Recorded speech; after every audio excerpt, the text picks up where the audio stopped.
You're watching the station that's working for you. Now, WMAR 2 News.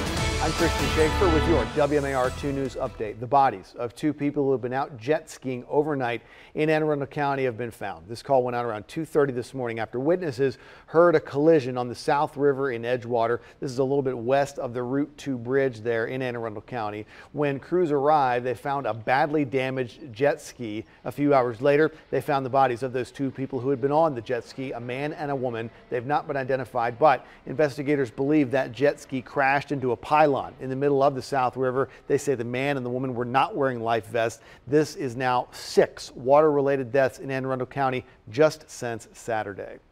A woman who survived a deadly fire at a boarding house in Harford County back in May, then talked about it with WMAR 2 News on camera, is now accused of setting that fire. 60-year-old Bobby Sue Hodge is being held without bail. She was one of several people who escaped that fire. One of the 3 people who died wound up calling before they died, identifying Hodge as a suspect. Charging documents in this case also indicate that Hodge had threatened to burn down that place just days before the fire started.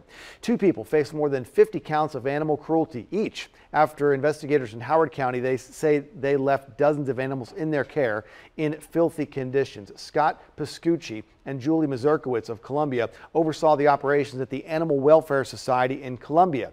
Earlier this year, Howard County Animal Control went in and rescued 165 animals from that facility. The pair is also accused of failing to provide veterinary care to the animals. They've been released on $25,000 bond. 10 hospitals and the city of Baltimore are teaming up to give $2 million to help homeless people in the Baltimore area. This is a 2-year pilot program aimed at helping families in need. The leaders hope the program will provide sustainable housing and eventually lower health care spending.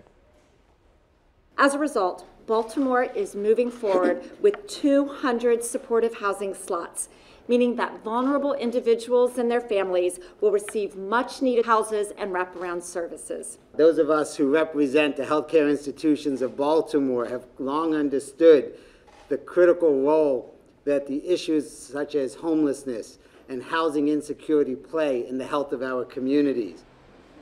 There's already been dozens of people in new homes because of that program.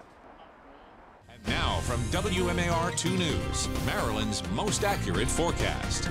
And happy Wednesday, everyone. As we get up and over the hump, it's going to be quite hot and oppressive for today. We do have some more isolated showers and thunderstorms that'll erupt as we head towards the afternoon, evening, just like yesterday.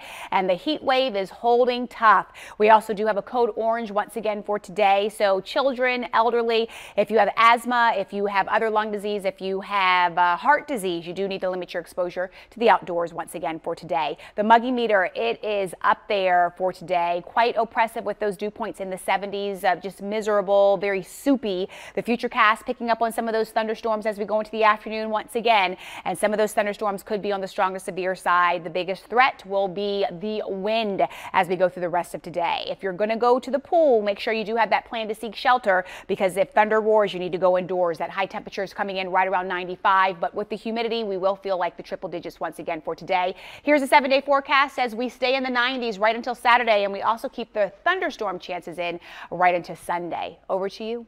Okay, Lynette, thanks very much. Stick with us online at WMAR2news.com all day long for updates on top stories and that breaking news.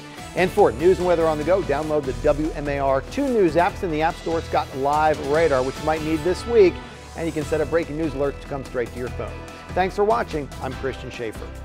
This WMAR 2 News update is sponsored by Jones Junction,